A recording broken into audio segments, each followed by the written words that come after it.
గోదావరి ఎంత పలికింది అనడానికి మీకు నేను ఒక ప్రబల సాక్ష్యం చెప్తాను. ఇప్పటికీ మీరు అంబసత్రం ఉంది భద్రాచలంలో, వెళ్ళాలి తప్పకుండా. భద్రాచలం వెళ్లి సీతారాముల్ని చూసి వచ్చేసానంటే సరిపోదు, అంబసత్రంకి వెళ్ళాలి. అంబసత్రంలో పమిడిఘంటం వెంకటరమణయ్య గారు అని చెప్పి మహానుభావుడు, పెళ్లి కూడా చేసుకోలేదు. ఆయన అంత గొప్ప అన్నదానం చేస్తుండేవారు. ఆయన అమ్మవారిని ఉపాసన చేసేవారు. అంబా అనేవారు ఆయన నైవేద్యం పెట్టే ముందు. అంతే, చుట్టూ కూర్చున్న వాళ్ళందరికీ గజ్జెల చప్పుడు వినపడేది, అమ్మవారు వచ్చేది. చప్పుడు ఒకటే వినపడేది, అమ్మవారు ఒక్కతే ఆయన కనపడేది. మీకు ఇప్పటికీ చెప్తారు, అక్కడికి అంబసత్రవు దగ్గరికి ఆయన కొండ వెనక గిన్నెలో పాలు పోసి కొండ మీదకి ఇలా చూసి సీతమ్మా అని పిలిచేవారు. పెద్ద పాము అందరూ చూస్తుండగా జర జర జర జర జర జరలాడుతూ కొండ మించి దిగొచ్చి పాలు తాగి కొండెక్కిలిపోయేది. ఒకప్పుడు ఆ పమిడిఘంటం వారు అన్నదానం చేయడానికి వంటవాళ్లు దొరకలేదు. వంటవాళ్లు దొరకకపోతే ఆయన అమ్మవారికి చెప్పారు, అమ్మ వంటవాళ్లు దొరకలేదమ్మా, సీతారామ కళ్యాణం వస్తోంది, ఎలాగమ్మా అన్నారు. అంటే అమ్మవారు అంది, బెంగ పెట్టుకోకోయ్, రామలక్ష్మణులు వచ్చి వంట చేస్తారులే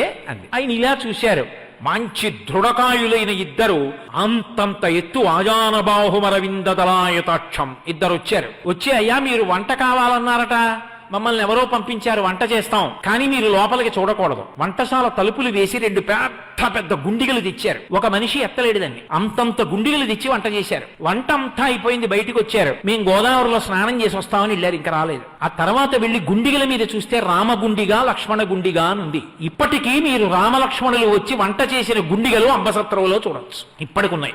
గోదావరి పలికింది. పమిడిఘంటం వారికి ఏదైనా ఇబ్బంది వస్తే గోదావరిని అడిగేవారు. ఒకప్పుడు నెయ్యి లేదు, రాజమండ్రి నుంచి నెయ్యి రావాలి, ఆ నెయ్యి రాలేదు. ఎలా?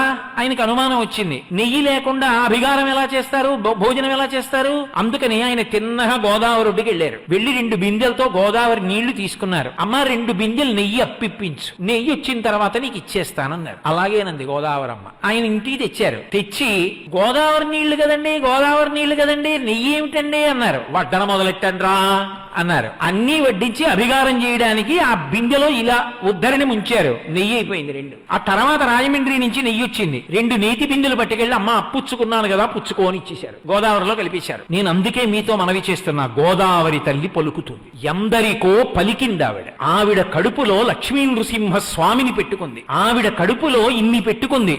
గోదావరి ఎన్నో పర్యాయాలు మాట్లాడింది. ఆమె అధిష్టాన దేవత అంత కరుణార్ద్ర హృదయ, గౌతమ మహర్షి యొక్క తప ఫలం, పరమేశ్వరుని జటాజూటం నుంచి వచ్చినటువంటి పరమ పావన వాహిని, సనాతన ధర్మానికి గుండెకాయ. అటువంటి గోదావరిని రక్షించుకోవలసిన కర్తవ్యం, దాన్ని సద్వినియోగం చేసుకుని ఆ నదీ జలాలు పాడవకుండా చూసుకోవలసినటువంటి నిష్ఠ అందరం వహించవలసి ఉంటుంది.